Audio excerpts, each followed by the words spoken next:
¿De qué se trató esta disputa? En octubre de 1980, un tribunal ad hoc, bajo el reglamento ICC, tuvo que determinar cuál era la ley aplicable al fondo de un contrato realizado entre una compañía francesa y un subcontractor en Yugoslavia. La cláusula arbitral de este contrato refería a un arbitraje ICC con sede en Ginebra y el procedimiento se llevaría a cabo bajo el Swiss Concordat on Arbitration. Sin embargo, las partes no habían acordado sobre la ley aplicable al fondo, ni en el contrato, ni en los términos de referencia, por lo que el tribunal arbitral tuvo que decidir qué regla era la más apropiada para el caso.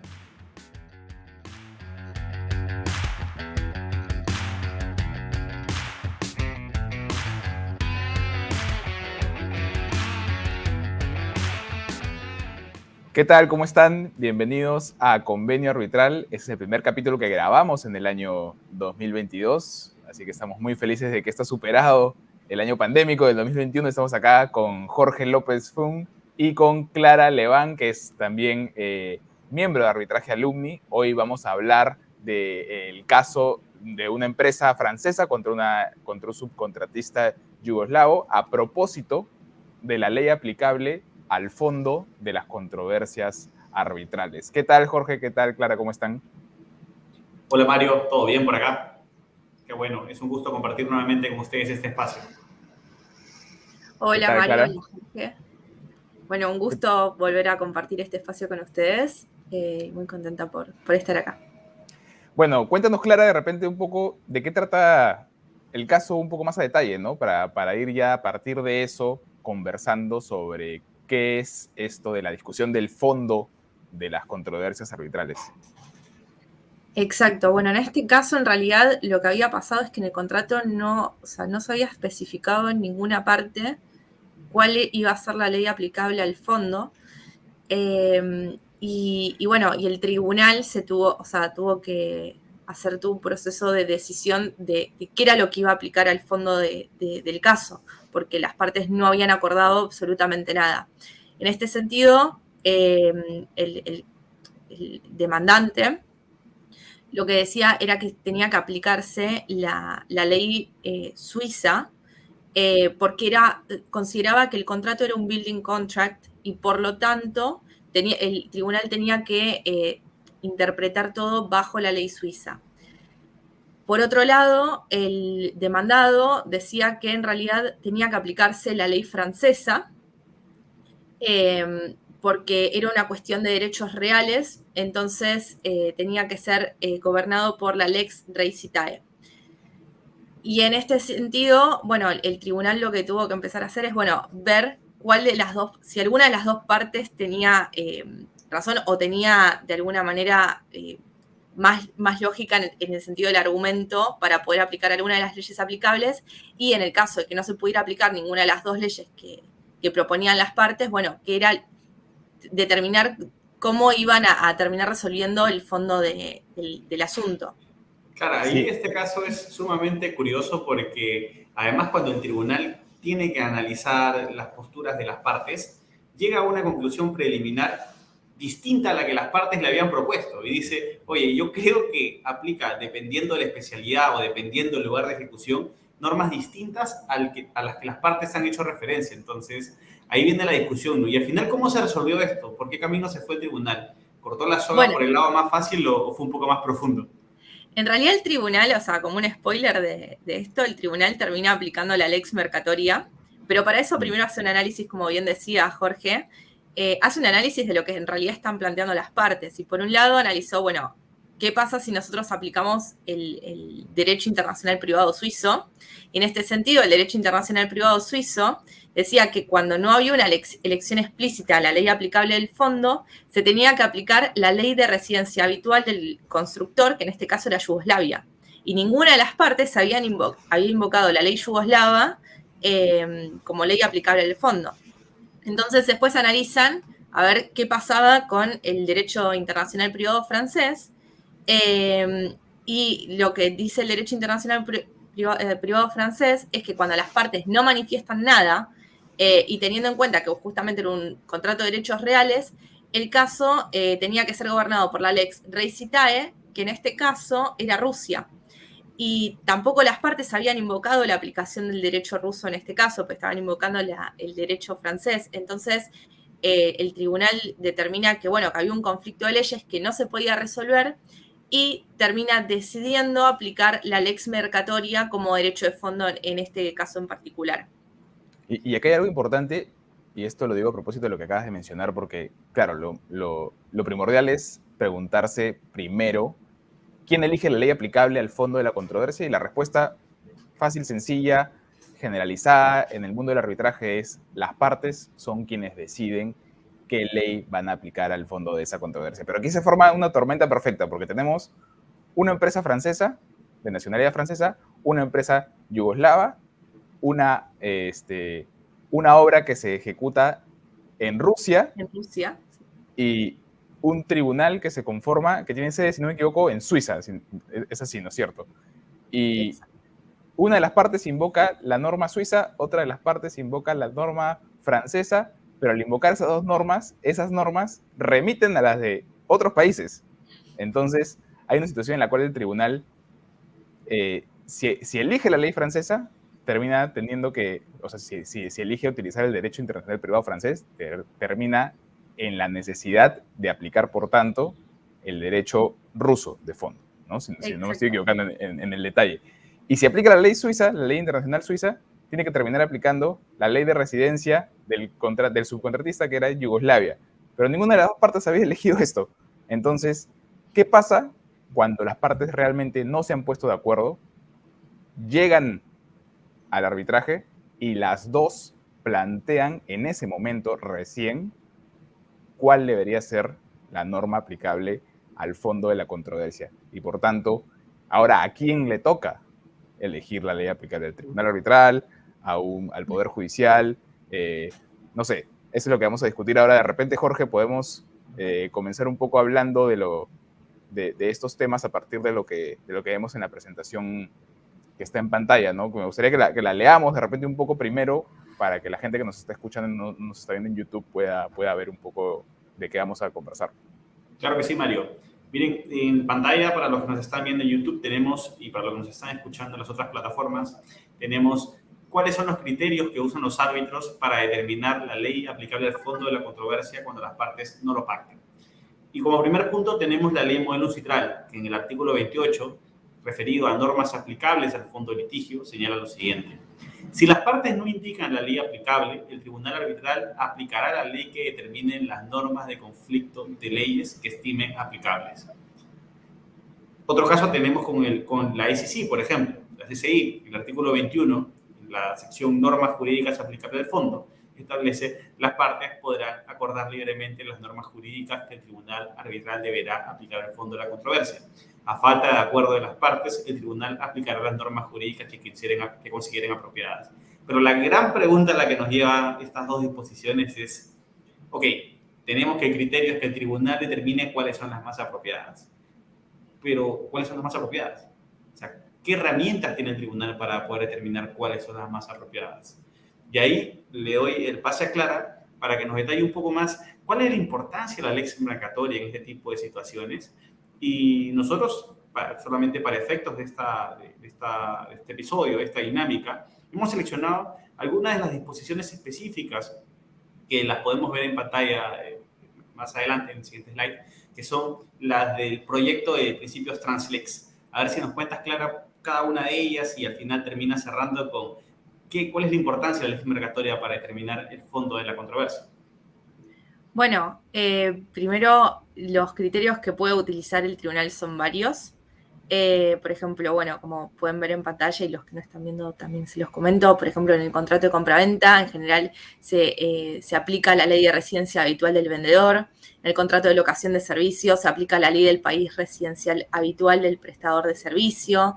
En el contrato de franquicia se puede aplicar la ley del país de residencia habitual de la franquicia. En el contrato de consultoría se aplica la ley del país de residencia habitual del consultor, y en los contratos de distribución se aplica la ley del país de residencia habitual del distribuidor. Ahora, ¿qué pasa con la lex mercatoria? Como bien decías antes, Jorge, tanto el reglamento uncitral como la ICC determinan que pueden aplicar normas jurídicas. Entonces, les da la posibilidad a los tribunales arbitrales que no solamente apliquen las leyes estatales, sino que también puedan elegir otros principios, otros usos y costumbres del derecho internacional, en general comercial, que pueden aplicar también cuando determinan que no se puede aplicar una ley estatal. En este caso, por ejemplo, el tribunal terminó decidiendo eso, terminó aplicando bajo el artículo 21 de la ICC, terminó aplicando una norma jurídica distinta a una ley estatal, que era la lex mercatoria, y la implicancia que tiene hoy en día la lex mercatoria en relación al arbitraje es que o sea, si nos remitimos a la cuestión histórica, la lex mercatoria era justamente un conjunto de normas que iban creando los comerciantes para regular sus comercios y los conflictos jurídicos que podían llegar a tener con otros comerciantes o en una relación de un contrato comercial. Y hoy en día, si bien esto quedó un poco en desuso, esta cuestión histórica de la lex mercatoria, hoy en día se entiende como un derecho creado por el rango empresarial, sin la mediación del poder legislativo de los estados, y de alguna manera se señala que hoy a través del arbitraje los comerciantes pueden crear su propio sistema regulatorio. Por lo tanto, es una forma de expandir el arbitraje, es una forma de expandir las fronteras de lo que era la lex mercatoria antiguamente. Ahora, también lo que pasa, y esto recibe, esta posición recibe muchas críticas, y es porque en general los que critican la aplicación de la lex mercatoria determinan que los contenidos de la misma son indefinidos, son inciertos, son evasivos, y hasta incluso algunos se atreven a decir que son hasta místicos. Entonces, no siempre los tribunales arbitrales van a decidir o van a estar de acuerdo con la aplicación de, por ejemplo, este principio. Como dato curioso ahí, uno de los críticos estuvo en capítulos anteriores con nosotros, ¿no? Que es el doctor José Moreno. Exacto. Sí. No, y de hecho, está bueno que hagas ese recuento histórico porque nosotros nos hemos acostumbrado a que el derecho nace desde el Estado y nosotros lo aplicamos, ¿no? Porque básicamente los estados se terminan consolidando a partir del siglo XVIII, XIX, XX, y es muy sencillo considerar que el derecho es primero del Estado y luego de los privados. Es como una concepción que uno le puede enseñar en las facultades de Derecho, pero en realidad esto del arbitraje es una vuelta al pasado, pero además una superación de lo que hoy se piensa sobre lo que es el derecho estatal, porque es un derecho más, eso está pensado más en un derecho, si queremos decirlo, transnacional o internacional, en donde volvemos a épocas antiguas donde había comercio internacional, no había normas aplicables a lo que podía ser, no sé, una controversia entre un exportador italiano que llevaba cosas a las colonias americanas. Entonces, estamos en una situación que originalmente se crea cuando todavía no había estados y hoy revive a partir de situaciones en las cuales tenemos cuestiones como esta. Primero, recordemos el primer punto que yo había dicho al principio. Son las partes las que eligen cuál va a ser la norma aplicable. Y lo segundo es algo que leyó Jorge sobre las normas que utilizamos como ejemplo.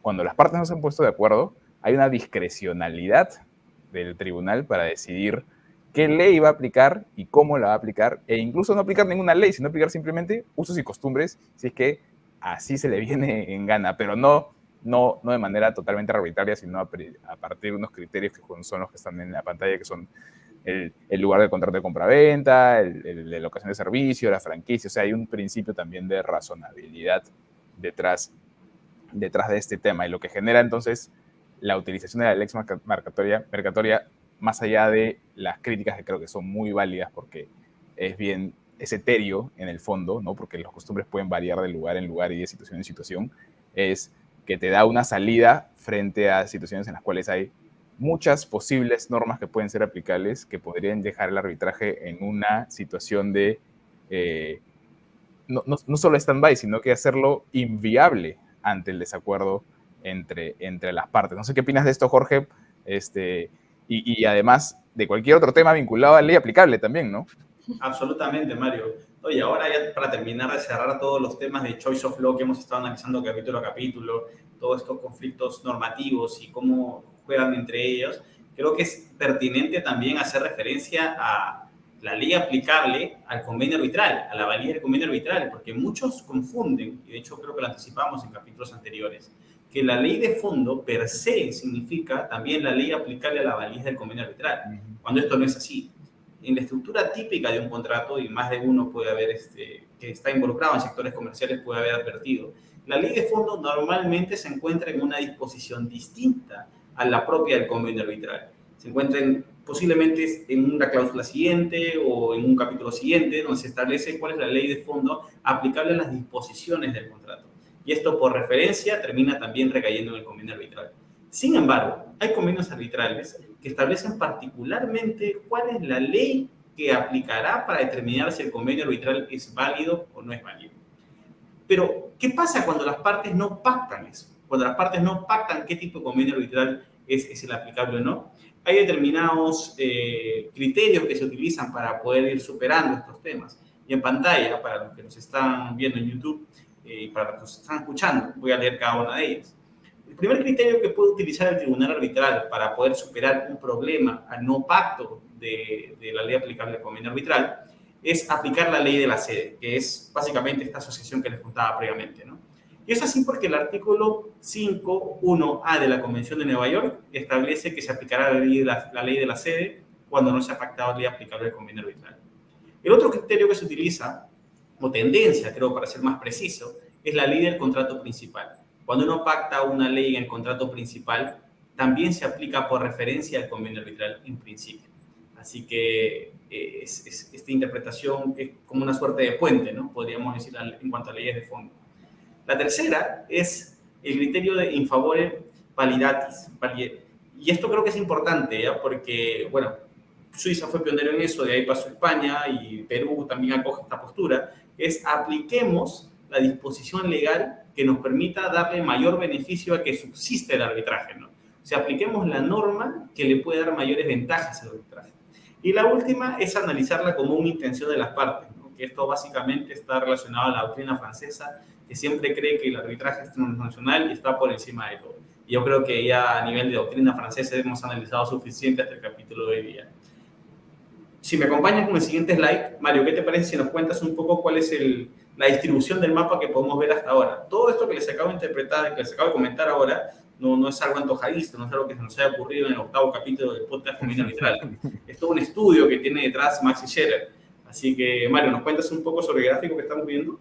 Sí, claro, aquí lo que podemos ver en pantalla en realidad es un poco la distribución de estos criterios que acabas tú de comentar, Jorge, a lo largo del mundo, qué es lo que piensan, qué es lo que se refleja en las jurisdicciones a lo largo del mundo sobre cómo es que se tiene que interpretar cuál es la norma aplicable al convenio arbitral a partir del estudio de Maxi Schroeder. Por ejemplo, el Perú está uy, no leo, está muy pequeño. ¿Alguien me puede aquí ayudar con dice el principio, sí, el validation principle.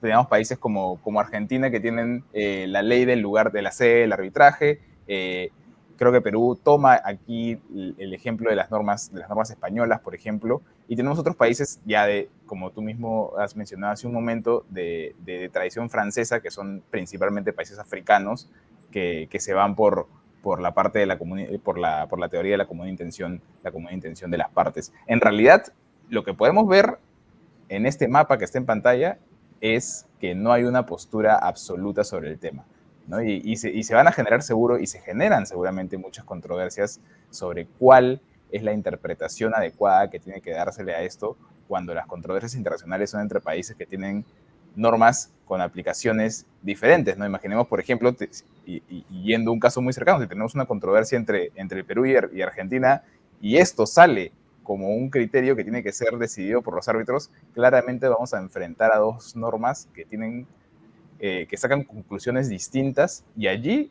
es donde hay que comenzar a utilizar un poco la imaginación, ¿no? Pero no queremos adelantarnos un poco a las preguntas que vienen con el especialista que va a hablar con nosotros en el siguiente bloque, así que, claro, ¿qué tal si le damos pase a a la persona que nos va a ayudar con la entrevista en el bloque siguiente. Perfecto, sí. Sí, bueno, entonces ha sido un gusto tenerlos en este primer bloque. Gracias Clara, gracias Mario por acompañarnos. En el tercer bloque tenemos a Fernanda Falcone, asociada de Baxter Consultores, y a Julio César Rivera, hijo, experto en arbitraje de Argentina, quien nos va a comentar desde sus experiencias profesionales cuál es su opinión al respecto. Gracias.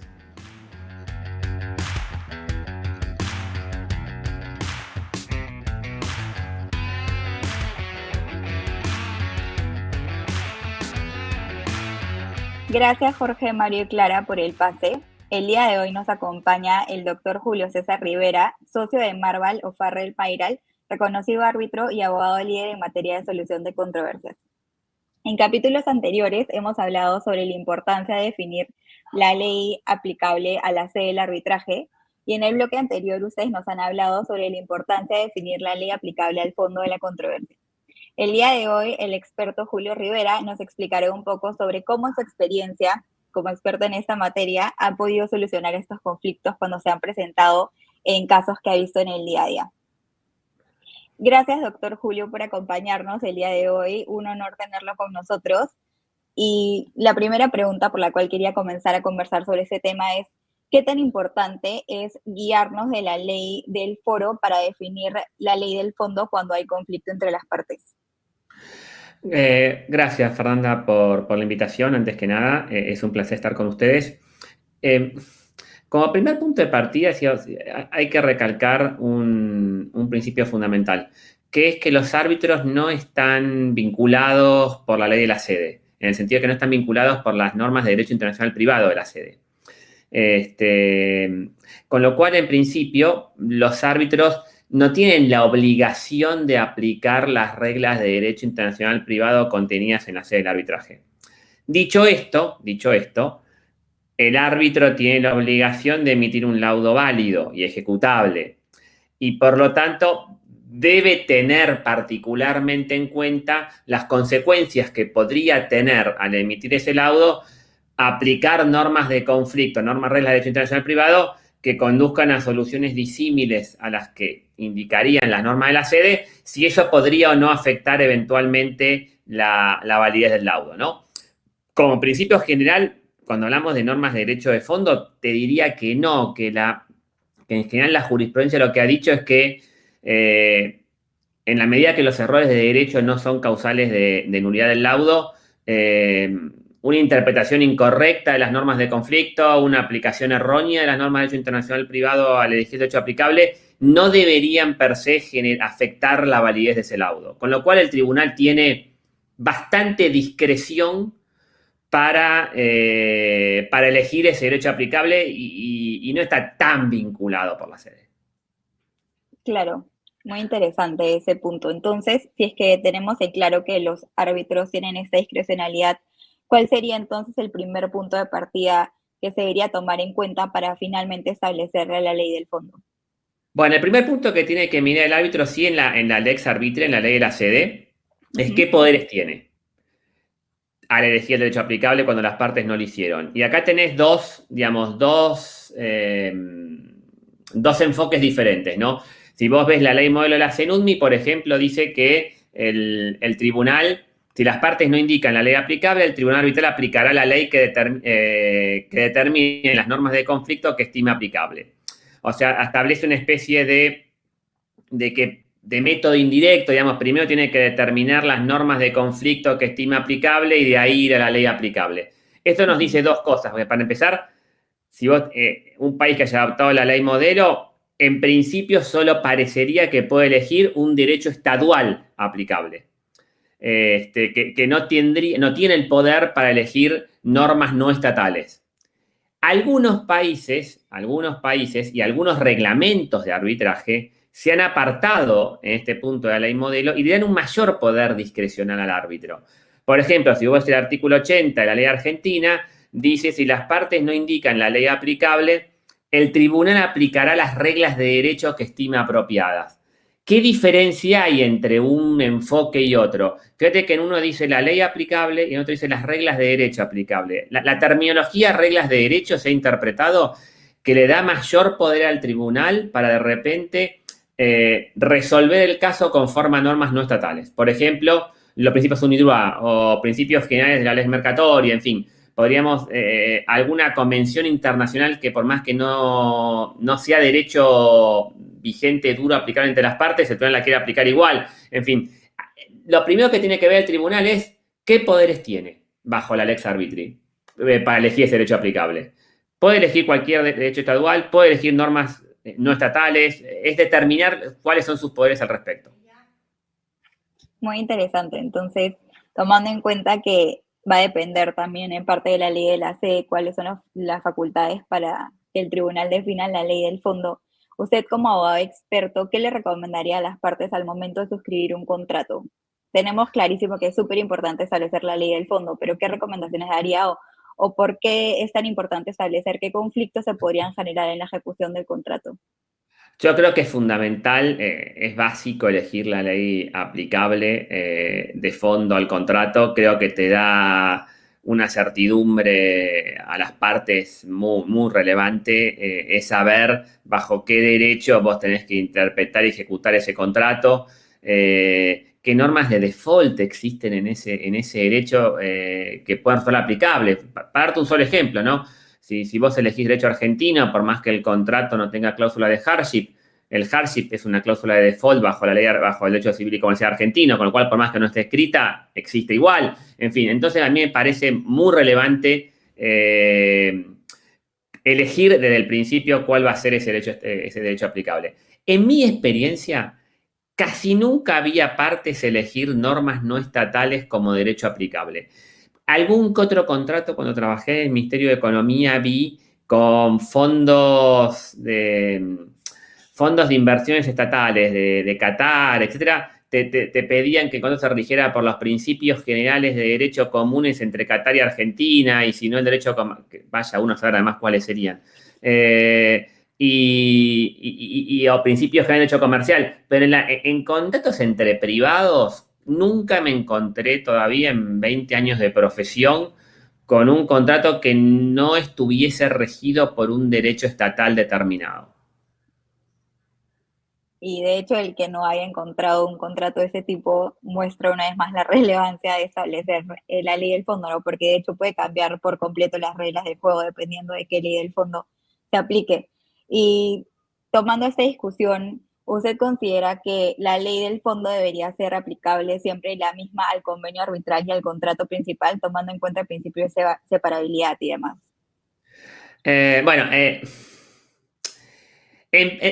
voy a contestar, esto tiene muchísimos matices esta pregunta. Entonces, en una forma muy simplista te voy a decir que si vos me lo planteas eso como una regla absoluta, te voy a decir que no lo veo así. Hace poquito escribí un artículo sobre esto, no me atrevo a decir cuestionando, pero planteando algunas dudas sobre la interpretación de los tribunales ingleses al respecto. En general, si uno analiza los principios de derecho internacional privado, los principios generales de derecho internacional privado, la idea de la elección tácita exige que esa elección sea clara e inequívoca. Si vos ves los principios de la Haya, etcétera, exigen que sea clara e inequívoca. Yo no lo veo tan claro y tan inequívoco que cuando las partes eligieron la ley del fondo, tácitamente, de forma clara e inequívoca, eligieron también esa ley para el acuerdo arbitral. Creo que el hecho de que si existe una sede en un país y un derecho de fondo de otro país, afecta un poquito esa claridad y ese carácter inequívoco de esa elección. Ahora, puede ser que en un caso concreto vos tengas elementos para concluir que las partes tácitamente eligieron la ley del contrato como ley aplicable al acuerdo arbitral. Va a depender un poco de cada caso concreto. Ahora, como regla absoluta, como principio general, me genera algunas dudas. Claro, sí. Ese tema también nos daría para otro episodio más, creo. Absolutamente. Porque es súper complejo. Sí. Bueno, ya se nos está acabando el tiempo por el día de hoy, así que gracias, doctor Julio, por acompañarnos. Ha sido súper interesante esta discusión. Lo que podemos rescatar es que nos queda claro que es un tema complejo, que siempre hay que tener en cuenta la ley aplicable al fondo, a la sede, etcétera. Las leyes aplicables en el arbitraje a veces son más de una y complejas, y al inicio cuando comienzas, por ejemplo, a practicar, yo cuando estaba en la universidad no entendía muy bien por qué se hacían esas diferencias, y poco a poco con la experiencia te vas dando cuenta de cómo influyen en cómo vas a resolver la controversia en la ejecución del contrato. Así que muchas gracias por enseñarnos un poquito más de ese tema tan importante. Gracias a todos los que nos oyen en nuestro podcast, y los invito a seguirnos en nuestras redes sociales, que estamos como Convenio Arbitral. Muchas gracias. Gracias a vos, Fernanda, y gracias a todos por la invitación. Fue un placer. Igualmente.